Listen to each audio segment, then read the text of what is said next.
Hello everyone, कैसे हो आप सब। एक बार पुनः स्वागत है आप सभी का हमारे अपने YouTube channel Shiv coaching classes पर। उम्मीद करते हैं आप सभी मस्त होंगे, बेहतर होंगे। तो आपके बोर्ड एग्जाम को बेहतर बनाने के लिए देखिए आज की इस वीडियो में हम देखेंगे यहाँ पे एक वाक्य में उत्तर वाले जितने भी इंपॉर्टेंट प्रश्न हैं। इसके पहले भी हमने कई सारी वीडियो आपको प्रोवाइड कराई है, तो यदि आप अभी तक नहीं देखें तो आप प्ले लिस्ट में जाकर के देख सकते हैं। तो चलिए सीधे वीडियो को स्टार्ट करते हैं। सबसे पहला जो हमारा क्वेश्चन है वो ये है कि विश्व जनसंख्या दिवस कब मनाया जाता है। तो आपको याद रखना है कि विश्व जनसंख्या दिवस कब मनाई जाती है। तो ये मनाई जाती है 11 जुलाई को। कब मनाया जाता है विश्व जनसंख्या दिवस? तो ये मनाया जाता है 11 जुलाई को, आपको याद रखना है। फिर इसके बाद दूसरा क्वेश्चन है गिफ्ट का पूरा नाम लिखिए। तो गिफ्ट का पूरा नाम देखिए क्या होता है, गैमीट इंट्राफैलोपियन ट्रांसफर। आपको क्या लिख लेना है, गैमीट इंट्राफैलोपियन ट्रांसफर। इसके बाद तीसरा क्वेश्चन है कि एड्स की जांच करने वाले टेस्ट का नाम लिखना है। तो जिस टेस्ट के माध्यम से एड्स की जांच की जाती है उस टेस्ट का नाम क्या है? तो आपको याद रखना है एलाइजा। क्या है? एलाइजा टेस्ट कहते हैं उसे, या हम एलाइजा परीक्षण कहते हैं। क्या कहते हैं? एलाइजा टेस्ट या एलाइजा परीक्षण कहते हैं। अगला क्वेश्चन है कि मानव जनसंख्या वृद्धि का सिद्धांत किसने दिया था? तो आपको याद रखना है थॉमस आर माल्थस। किसने दिया था? Thomas R Malthus. ये आपको याद रखना है। इसके बाद अगला क्वेश्चन है एचआईवी के द्वारा होने वाले रोग का नाम क्या है? तो आपको याद रखना है एड्स। क्या है? एचआईवी के द्वारा कौन सा रोग होता है? तो आपको याद रखना है एड्स, एक्वायर्ड इम्यूनोडेफिशिएंसी सिंड्रोम। अगला क्वेश्चन है कि जनसंख्या का अध्ययन क्या कहलाता है? तो आपको याद रखना है जनसंख्या का अध्ययन डेमोग्राफी कहलाता है, या हिंदी में आप बोलेंगे तो जनसांख्यिकी कहलाता है। इसके बाद अगला क्वेश्चन है कि जन्म से पूर्व ही भ्रूण की संभावित आनुवांशिक बीमारियों को पता लगाने वाली तकनीक को क्या कहा जाता है? मतलब जन्म से पहले ही जिस तकनीक के द्वारा हम किसी भी आनुवांशिक बीमारी का पता लगा लेते हैं उस तकनीक को हम क्या कहते हैं? तो आपको याद रखना है एमनियोसेंटेसिस। क्या कहते हैं? आपको याद रखना है एमनियोसेंटेसिस। इसके बाद देखिए अगला क्वेश्चन है सेंट्रल ड्रग रिसर्च इंस्टीट्यूट कहां स्थित है? तो आपको याद रखना है कहां? यूपी के अंदर लखनऊ में। कहां? लखनऊ में स्थित है, आपको याद रखना है। तो लखनऊ में सेंट्रल ड्रग रिसर्च इंस्टीट्यूट स्थित है, तो आपको याद रखना है लखनऊ में। कहां? लखनऊ में। लखनऊ में सेंट्रल ड्रग रिसर्च इंस्टीट्यूट स्थित है। इसके बाद देखिए अगला क्वेश्चन है कि परिवार नियोजन को अब किस नाम से जाना जाता है? जो परिवार नियोजन कार्यक्रम है इसको अब किस नाम से जाना जाता है? तो याद रखना है इसका नाम चेंज हो चुका है, इसको हम बोलते हैं अब परिवार कल्याण कार्यक्रम। क्या बोलते हैं? परिवार कल्याण कार्यक्रम। अगला है कि लिंग गुणसूत्र को छोड़ करके कोशिका के जो शेष सभी गुणसूत्र होते हैं वो क्या कहलाते हैं? तो लिंग गुणसूत्र को छोड़ करके बाकी कोशिका के जो सभी गुणसूत्र होते हैं उनको हम कहते हैं ऑटोसोम। क्या कहते हैं? आपको लिख लेना है इसमें ऑटोसोम। अगला क्वेश्चन है कि लिंग संलग्नता का कोई एक उदाहरण आपको देना है। तो लिंग संलग्नता का कोई भी आप उदाहरण दे सकते हैं, या तो आप वर्णांधता या कलर ब्लाइंडनेस लिख सकते हैं, या आप हीमोफीलिया लिख सकते हैं। कोई भी लिख सकते हैं आप, दोनों सही माना जाएगा। तो लिंग संलग्नता का उदाहरण आपको लिख लेना है वर्णांधता या हीमोफीलिया।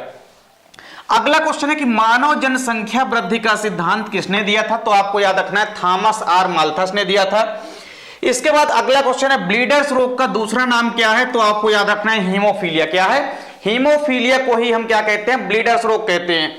अगला क्वेश्चन है बाई क्रोमोसोम। बाई क्रोमोसोम की खोज किसने की थी? तो आपको याद रखना है स्टीवेंस। क्या? स्टीवेंस ने की थी। किसने की थी? स्टीवेंस ने की थी।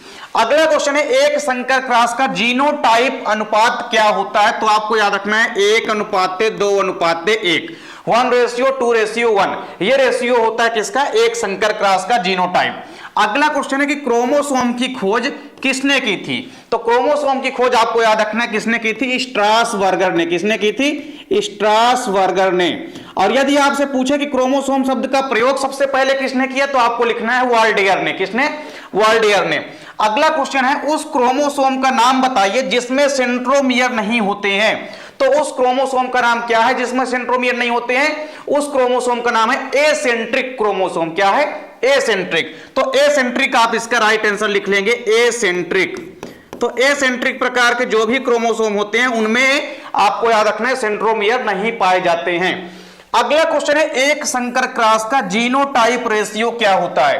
तो एक संकर क्रॉस जो भी होता है, यहां पे क्वेश्चन रिपीट हो चुका है, तो जीनोटाइप रेशियो क्या होता है? 1:2:1 होता है। चलिए इसके बाद अगला क्वेश्चन है आपका किसी लक्षण विशेष की पीढ़ी दर पीढ़ी जो वंशागति होती है उसका चित्रात्मक निरूपण क्या कहलाता है? तो आपको याद रखना है क्या कहलाता है? वंशावली कहलाता है। क्या कहलाता है? वंशावली कहलाता है। आपको लिख लेना है वंशावली। तो इसका राइट आंसर हो जाएगा वंशावली। अगला क्वेश्चन है कि अनुवंशिकी का जनक किसे कहा जाता है, तो आपको लिख लेना है ग्रेगर जॉन मेंडल को कहा जाता है।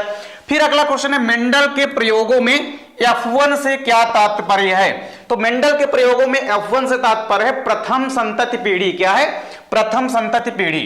अगला क्वेश्चन है जब एक जीन दो या दो से अधिक लक्षणों को निर्धारित करती है तो उसे हम क्या कहते हैं, तो इस क्रिया को हम कहते हैं बहुप्रभाविता। क्या कहते हैं, इस क्रिया को हम बोलते हैं बहुप्रभाविता। तो आपको याद रखना है बहुप्रभाविता, ये हो गया हमारा बहुप्रभाविता। अगला क्वेश्चन है मेथियोनिन को कोडित करने वाला कोडान का नाम लिखना है, तो आपको याद रखना है AUG। कौन सा, AUG। तो AUG एक ऐसा कोडान है जो कि मेथियोनिन नामक एमिनो एसिड को कोड करता है। अगला क्वेश्चन है डीएनए अणु को काटने वाले एंजाइम कहलाते हैं, तो आपको याद रखना है रिस्ट्रिक्शन एंजाइम कहलाते हैं। क्या कहलाते हैं, रिस्ट्रिक्शन एंजाइम होते हैं जो कि डीएनए अणुओं को काटने का काम करते हैं।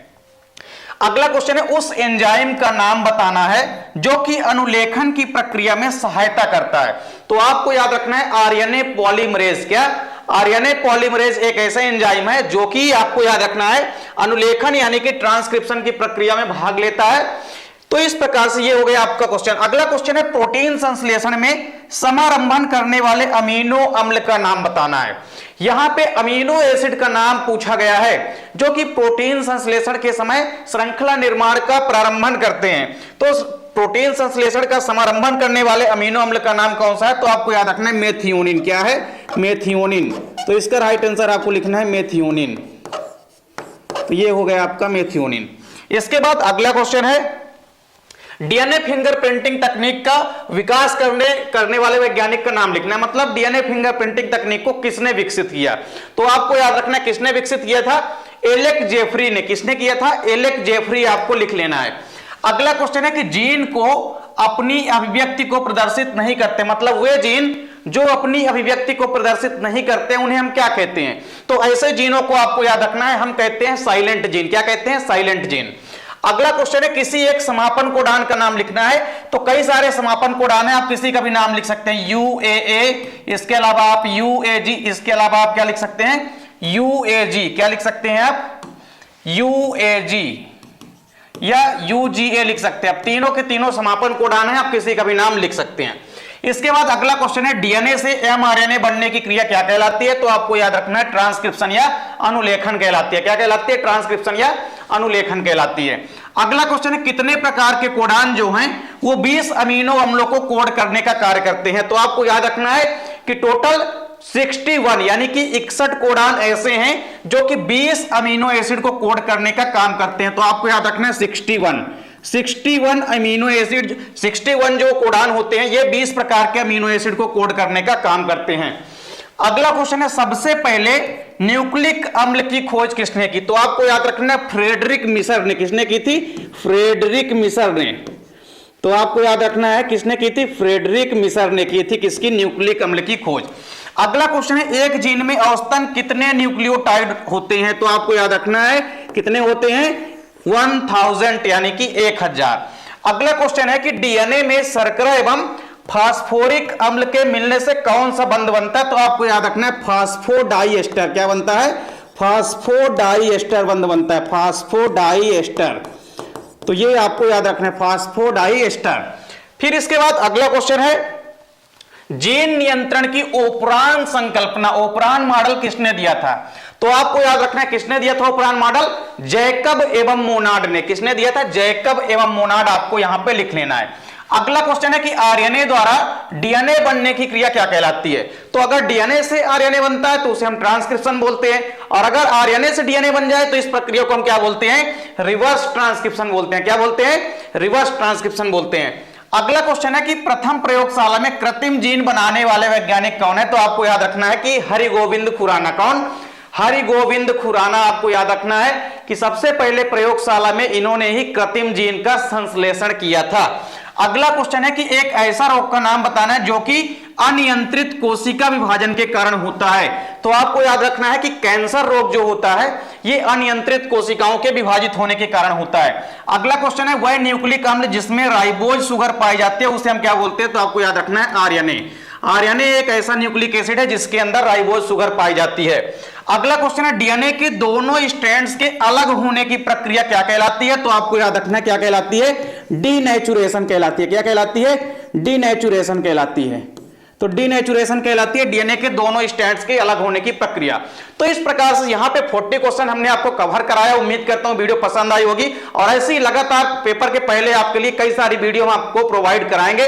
तो उम्मीद करता हूं वीडियो पसंद आई होगी। मिलते हैं नेक्स्ट वीडियो में, तब तक के लिए जय हिंद, वंदे मातरम।